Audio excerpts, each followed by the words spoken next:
예수님께서 자신이 자라나신 고향이라고 할 수 있죠. 나사렛에 이르셔서 안식일에 회당에 들어가셨습니다. 그리고 성경을 읽으려고 서셨는데 선지자 이사야의 글을 예수님께 드렸다라고 말하고 있습니다. 예수님께서 책을 펴서 기록된 데를 찾으셨는데 어떤 내용이냐? 주의 성령이 내게 임하셨으니 이는 가난한 자에게 복음을 전하게 하시려고 내게 기름을 부으시고 나를 보내사 포로된 자에게 자유를 눈먼 자에게 다시 보게 함을 전파하며 눌린 자를 자유롭게 하고 주의 은혜의 해를 전파하게 하려 하심이라 하였더라 라고 책을 덮습니다. 그리고 그 맡은 자에게 주시면서 앉으셨습니다. 앉았다라는 것은 이제 회당에서 강론을 시작하기에 앞서서 딱 앉으신 것이죠. 사람들이 그 입을 주목하고 예수님을 응시하고 있었겠죠. 그때 예수님이 그들에게 뭐라고 말씀하셨느냐? 이 글이 오늘 너희 귀에 응하였느니라. 그들이 이 말을 들었을 때 굉장히 그 말을 놀랍고 또 은혜롭게 여겼습니다. 그리고 서로 수근수근하죠. 이 사람이 요셉의 아들이 아니냐.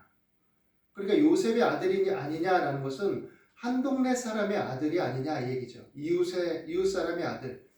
어릴 때부터 우리가 지나가는 걸 보고 자기 아버지 요셉하고 목수라고 번역되어 있긴 하지만 석공일을 하면서 왔다 갔다 하고 그러는 모습들을 본 거죠.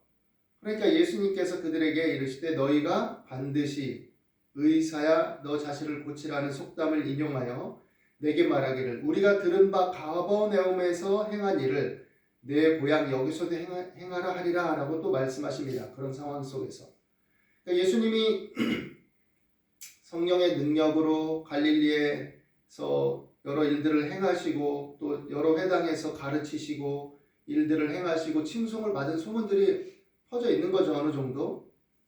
그때 예수님이 그렇게 말씀하시고 나서 또 이렇게 말합니다. 내가 진실로 너에게 이르노니 선지자가 고향에서는 환영을 받는 자가 없느니라. 갑자기 모두가 바뀌는 찬물을 끼얹는 말씀을 하세요.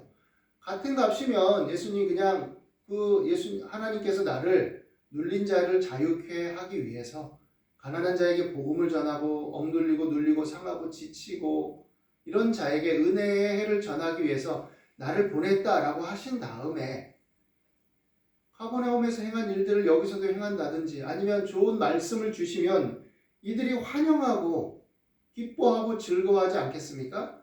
그런데 예수님 참 분위기 파악도 못하시는 건지 그들이 그렇게 얘기를 나누면서 주목하고 있는데 찬물을 끼얹는 듯한 말씀을 하시죠. 그리고는 스스로 또 이런 말씀하십니다. 내가 진실로 너에게 이르노니 선지자가 고향에서는 환영을 받는 자가 없느니라. 구태여 지금 환영을 안 한다고 한 것도 아니고 사람들이 관심과 기대를 가지고 한편으로는 또 호기심을 가지고 주목하고 있는데 불필요하게 그런 말을 던지신다는 거죠. 그러니까 눈치가 없는 걸까 예수님이 정말. 이분이 분위기 파악을 못하시나 이렇게 생각할 수밖에 없죠. 근데 예수님 거기서 또 한술 더 뜨십니다. 참으로 너에게 이르노니 엘리야 시대에 하늘이 3년 6개월간 닫히어 온 땅에 큰 흉년이 들었을 때에 이스라엘에 많은 과부가 있었으되 엘리야가 그중 한 사람에게도 보내심을 받지 않고 오직 시돈 땅에 있는 사렙다의 한 과부에게 뿐이었으며 그러니까 이스라엘에 많은 과부가 있었는데 너희가 알고 있는 그 유명한 선지자가 그들에게 가지 않고 사렙다 과부에게만 이방 땅에 있는 과부에게만 가서 그에게 능력을 행하고 은혜를 베풀었다. 이래 얘기를 하는 겁니다. 그리고 또 선지자 엘리사 때에 이스라엘에 많은 나병 환자가 있었으되 그 중에 한 사람도 깨끗함을 얻지 못하고 오직 수리아 사람 나만 뿐이었느니라. 그러니까 엘리사 선지자 때 이스라엘에 나병 환자가 많이 있었다. 근데 고침을 받은 건 누구냐? 오히려 이스라엘의 원수처럼 여겨졌던 전쟁을 벌였던 수리아 사람 나만 장군 이 사람만 고침을 받았다. 그러니까 어떻게 보면 이스라엘을 적대시한 사람에게 은혜와 자비와 능력이 나타난 거죠. 그러니까 이 말을 듣고 이들이 어땠을까요? 화가 나고 분노가 치밀은 거죠. 표면적으로 또 이 말 자체를 들으면 화를 부추긴 말이기도 합니다. 그런데 과연 그 표면이 전부였을까? 우리도 종종 그럴 때가 있죠. 어떤 사람의 얘기를 들을 때 그 표면만 듣고 판단할 때가 있죠. 어떻게 보면 세상 살아가는 게 표면만 듣고 살아가는 게 편안합니다. 구태여 그 의도를 파악하고 그 의미를 캐고 얼마나 골치 아픈 일이에요. 그냥 피상적인 관계를 맺으면서 살아가면 편안합니다. 사회적인 관계 속에서는 때때로는 그게 필요해요. 사회적 관계의 적당한 거리와 경계를 서로 지켜주면서 유지하는 관계도 필요하죠. 그건 예의라고도 말하고 적당한 거리감이라고도 말하고 다른 사람의 경계를 침범하지 않는 것이기도 하죠. 그런 관계도 잘 맺을 줄 알아야 됩니다.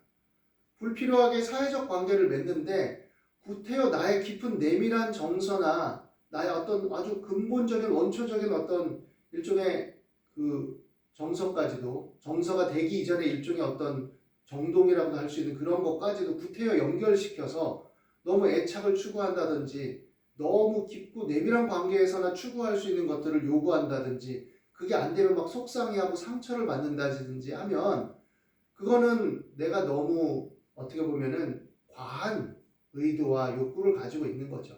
그럴 땐 나를 돌아보고 좀 정돈하고 또 사회적 거리감이나 경계성 속에서 어떤 대상이냐, 어떤 존재냐, 얼마만큼의 거리감이냐를 파악하면서 관계를 조율하는 것도 필요한 거죠.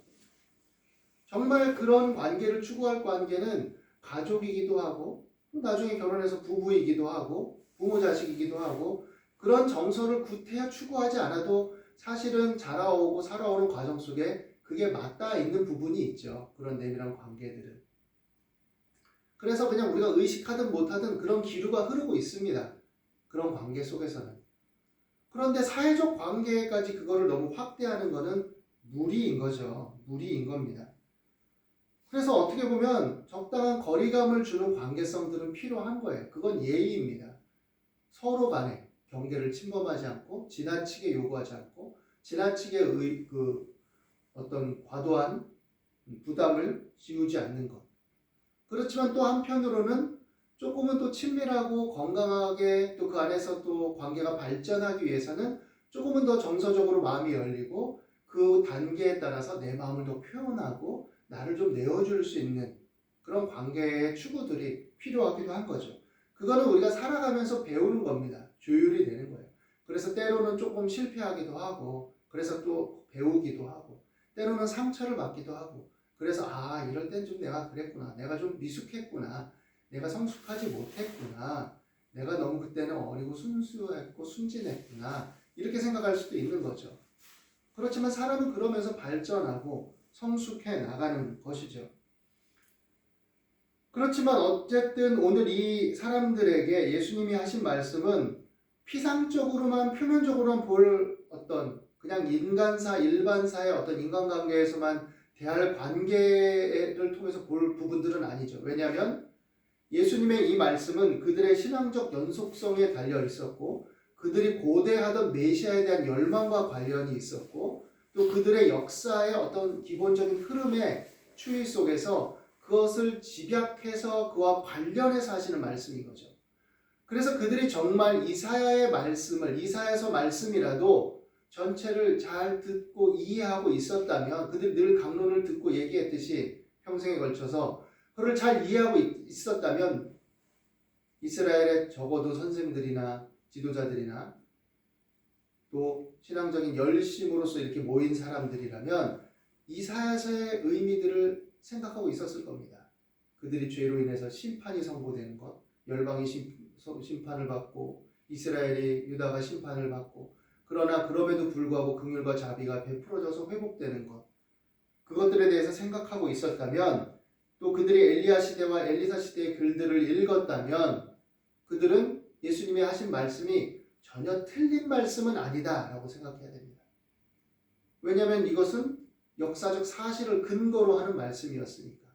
그리고 그들이 왜 이런 의도로 말씀하시느냐 한편으로는 분노가 일어날 수도 있죠. 다짜고짜 그런 식으로 얘기를 하니까 화가 날 수밖에 없겠죠. 인간은 감정적이니까 일단 건드려지는 겁니다. 나를 공격하고 나를 지적하는 것 같으니까 건드려지죠. 그래서 그런 감정이 확 일어나겠죠. 근데 그게 전부가 아니죠. 인간은 또 생각을 해야 되는 거죠. 그래서 예수님의 말씀을 생각해 봐야 되죠. 왜 그랬을까? 그러면 화가 나더라도 예수님께 질문을 하겠죠. 예수님, 왜 그런 말씀을 하십니까? 선생님, 왜 그런 말씀을 하십니까?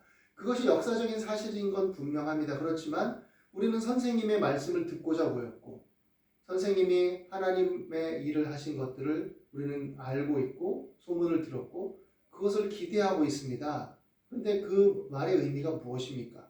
질문을 하면 되는 거잖아요. 그런데 그들은 자신들의 자존심이 앞섰고 자신들의 자기의에 충만해서 나를 지적하고 나를 건드는 거에 대해서만 분노한 거죠. 그리고 다 듣고 크게 화가 나서 일어나 동네 밖으로 쫓아내고 그 동네가 건설된 산 낭떠러지까지 끌고 가서 밀쳐 떨어뜨리고자 했습니다. 죽이려고 한 거예요. 근데 예수님께서 그들 가운데로 지나서 가시니라. 그런 의도를 가졌지만 어떻게 그들을 피해서 나가셨는지 구체적으로 써있진 않죠. 다만 주님의 때가 이르지 아니했고 예수님을 옹이하는 자들이 예수님과 함께 해서 그 사이를 뚫고 나가셨다고 볼 수 있겠죠.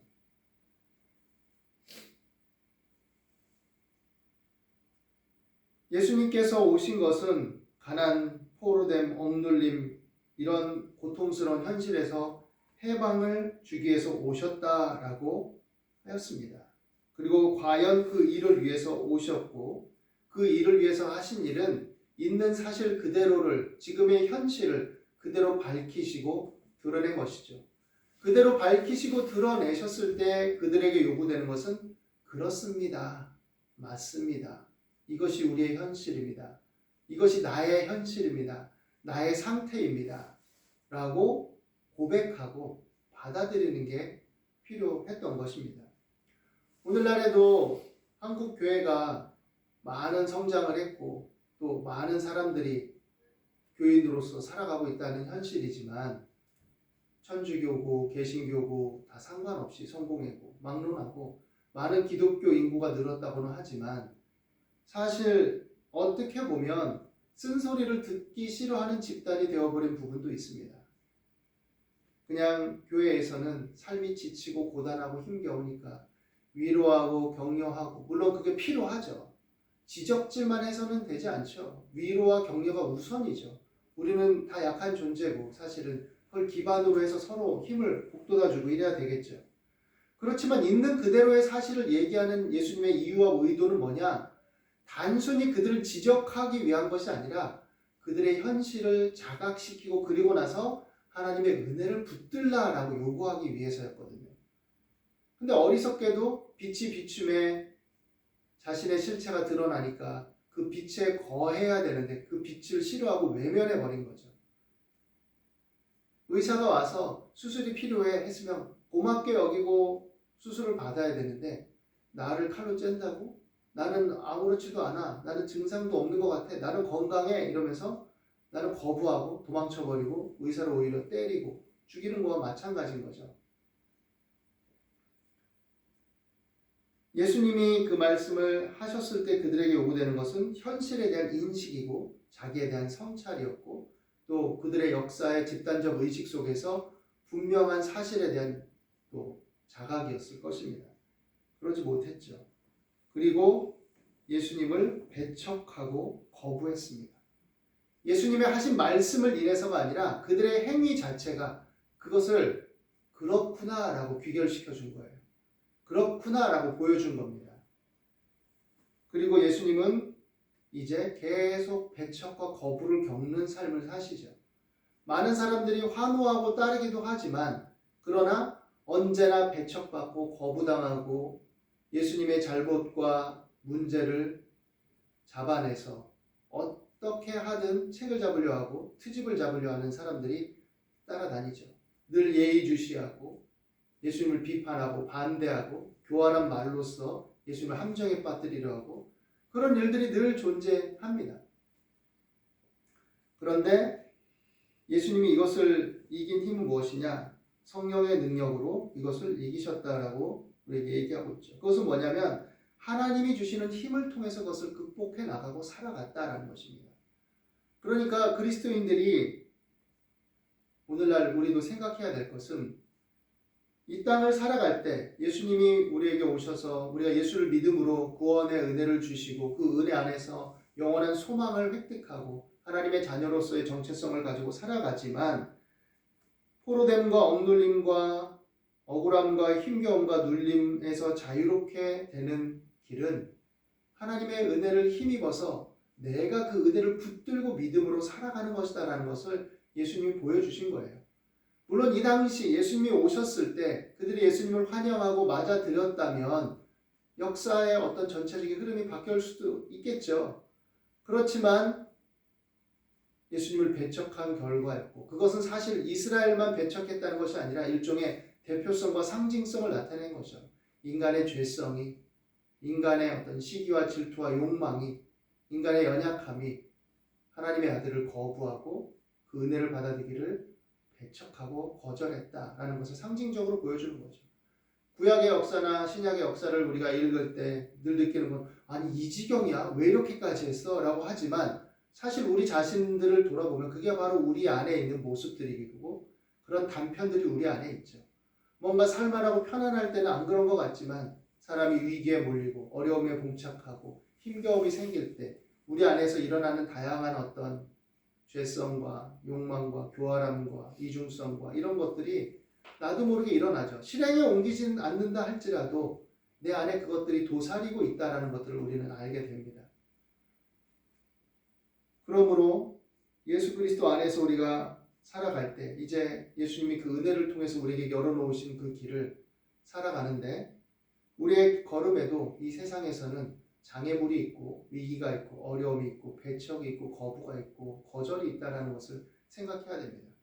어떻게 보면 하나님 안에서 건강하게 바르게 살아가려고 할 때 더 다가올 수도 있죠. 그러나 기독교인들이 착각하지 말아야 되는 것은 기독교인들만 이런 걸 겪고 사는 건 아니라는 거예요. 일반적으로는. 세상에서 살아가는 많은 사람들이 거절감에 결핍에 또 여러 소외감에 상처에 아파하고 있습니다.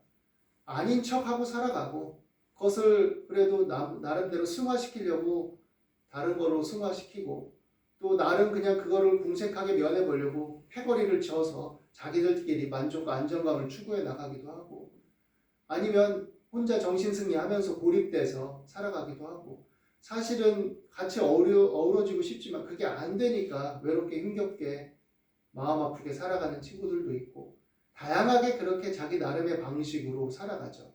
근데 그게 건강한 방식은 아니겠죠. 나름의 타협책이지.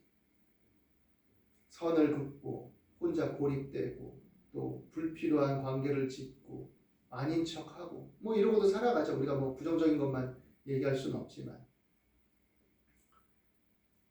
그러나 그 속에서 그런 현실 속에서 우리가 살아가지만 이 모든 것들을 이길 수 있는 힘을 우리가 하나님 안에서 얻어야 됩니다. 그리고 하나님을 바라봐야 되고 하나님의 성령의 능력을 구하고 하나님의 도우심을 구하는 거죠.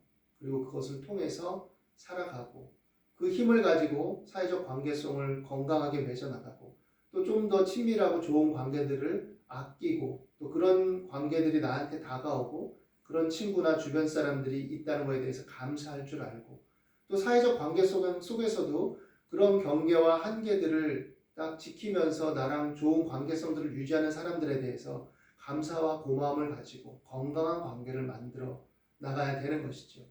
그리고 그것을 통해서 이 땅을 살아가는 모든 삶의 자양분으로 삼을 줄 알아야 됩니다.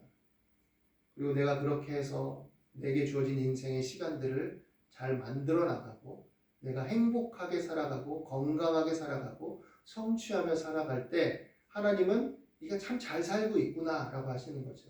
잘 살고 있구나. 그리고 잘하였도다 라고 말씀하시는 거죠. 일상을 살아가는 힘이 일상을 건강하게 잘 살아가는 것이 하나님의 은혜고 하나님의 자녀됨이라는 것을 근본적인 의식을 우리는 회복을 해야 됩니다. 그리고 그것을 주위 이웃과 화평과 친절과 사랑으로 나눌 때 하나님이 그런 일상성의 살아감이 그게 예배야 라고 말씀하시는 거죠. 그게 예배야.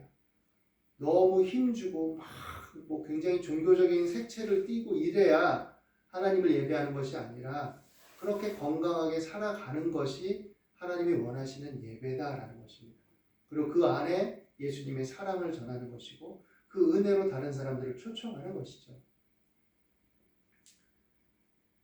살아가면서 우리는 때때로 어렵고 힘겹고 눌리고 또 배척과 거부도 당하고 거절도 겪고 결핍감도 생기고 이럴 수 있습니다.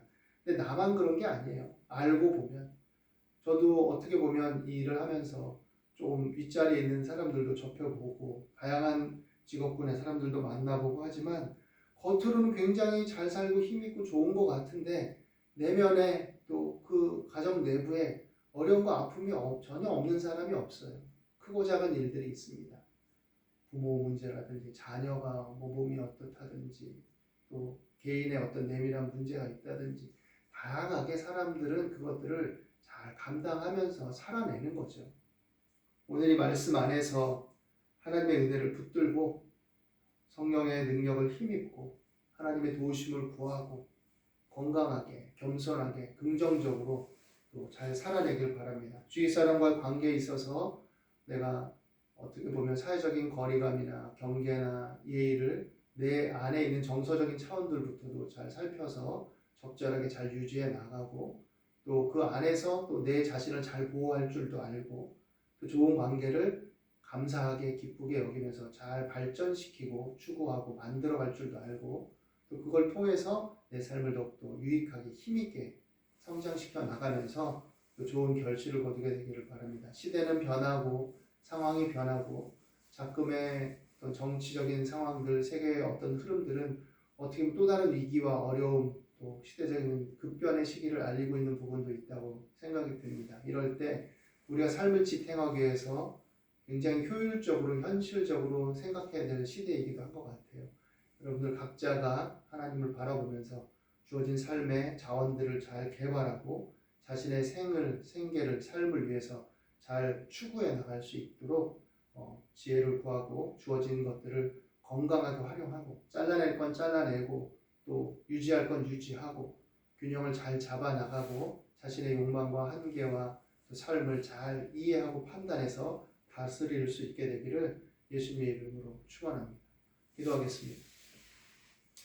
하나님 인자와 자비와 긍휼을 베푸시는 주님, 우리 약함과 허물과 한계를 고백합니다. 불쌍히 여겨주시고 그러나 그 안에서 믿음을 가지고 하나님을 더욱 바라보며 건강하고 힘있게 살아갈 수 있도록 우리 심령을 굳세게 하시고 상한 심령들을 어루만져 주시고 주의 말씀 가운데 교통하시고 성령께서 역사해 주셔서 우리의 생각과 감정과 행동과 일성을 밝혀 주시옵소서.